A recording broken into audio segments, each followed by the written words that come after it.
Gibbons sat in the courtroom intently listening to testimony. Many times she began sobbing. Her tears continued to roll down as the neurosurgeon spoke of her dead baby's injuries: hemorrhaging of the brain, bruised eye, and retinal damage. The doctor said these kinds of injuries can only happen when someone is shaken extremely hard. He described how a baby's head has no space between the brain and the skull because its brain is continually growing.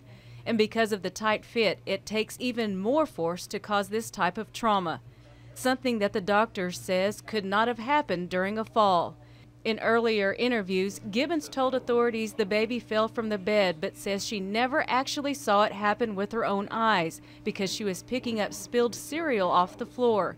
During cross-examination, Gibbons' attorney, John Zelps, pointed out that since Gibbons never actually saw the baby fall, her oldest son, who was 2 at the time, could have picked up the baby and dropped it from on top of the bed, making the force even greater. The doctor says the baby's injuries could have happened that way, but it was highly unlikely. Zelps also argued that in order for a person to shake a baby, you have to pick the baby up with your hands around its chest to move the baby in a back and forth motion. He indicated that in studies, the force around the rib cage was so great, many times the baby's ribs were broken or bruised. And in this case, he says the baby had no signs of bruised or broken ribs.